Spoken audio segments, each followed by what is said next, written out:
isi dari resensi ini adalah kita bisa mengkritik apa saja yang terdapat pada karya tulis, film, atau karya seni lainnya. Sebelum kita mengkritik, seharusnya kita sebaiknya harus bukan sebaiknya kita sudah membaca karya tulis tersebut, menonton film tersebut, dan yang lainnya.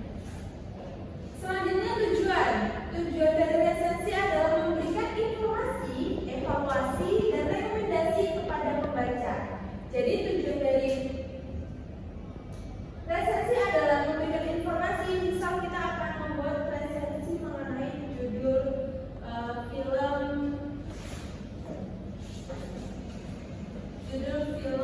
Pulang. Jadi kita akan memberikan informasi yang terdapat pada film tersebut, evaluasi apa saja yang harus dibenahi, dan kita akan merekomendasikan kepada pembaca tentang film tersebut.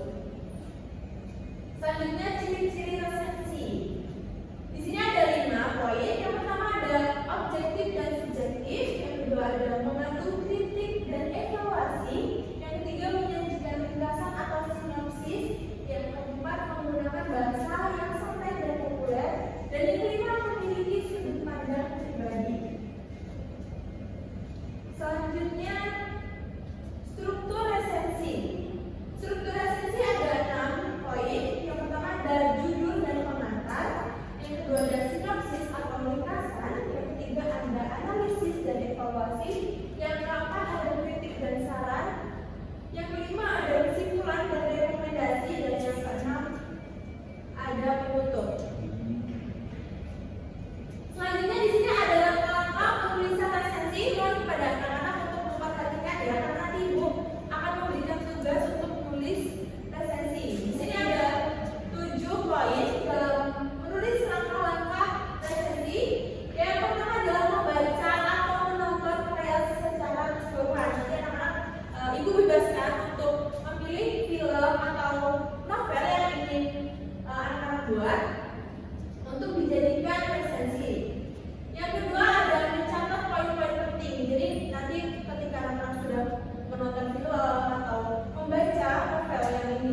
Sri Maharani untuk pembelajaran pada hari ini. Baik teman-teman, untuk menghadiri pelajaran pada hari ini, mari kita berdoa mulai.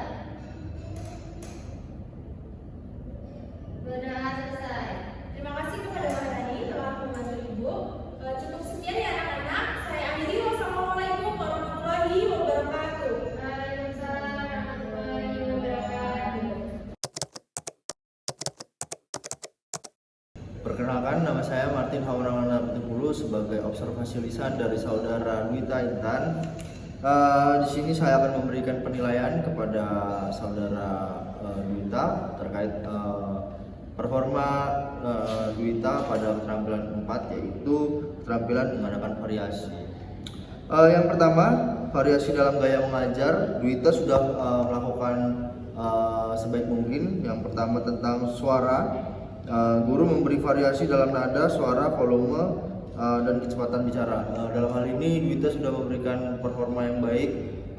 Suara yang digunakan sudah bermacam-macam, dari nada intonasi yang naik, turun, dan kecepatan suara yang maksimal. Kedua, mimik dan gerak. Guru mengadakan perubahan mimik dan gerak untuk memperjelas penyajiannya. Dalam hal ini Dwita sudah memberikan yang terbaik untuk gerak mimik dan juga gerak tubuh. Dwita memanfaatkan ruang belajar untuk bisa berinteraksi dan memberikan gerak mimik dan tubuh yang maksimal. Selanjutnya, kesenyapan. Guru dengan sengaja memberikan waktu senyap atau hening dalam pembicaraannya. Dalam hal ini Dwita sudah melakukan dengan baik untuk memberikan ruang hening dalam pembelajaran. Selanjutnya, kontak pandang. Guru melayangkan kontak pandang dan melakukan kontak pandang dengan siswanya. Dwita sudah melakukan kontak pandang terhadap siswanya.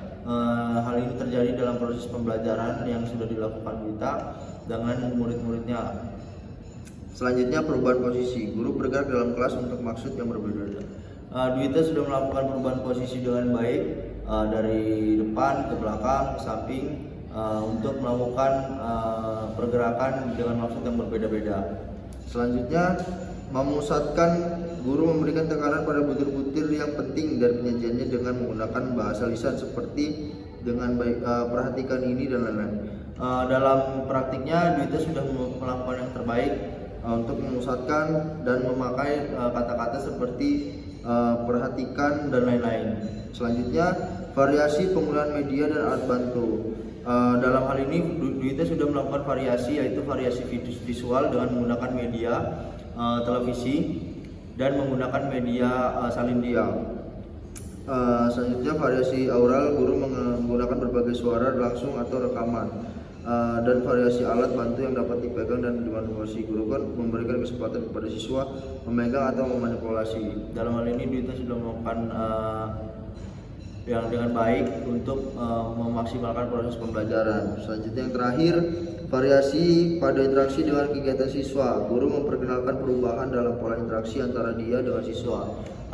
Dwita sudah memberikan kemampuan terbaiknya dalam hal mengadakan variasi pada kegiatan siswa dan interaksi dengan ditujukan pada proses pembelajaran yang sudah dilakukan. Itu saja yang bisa saya sampaikan sebagai observasi lisan. Terima kasih.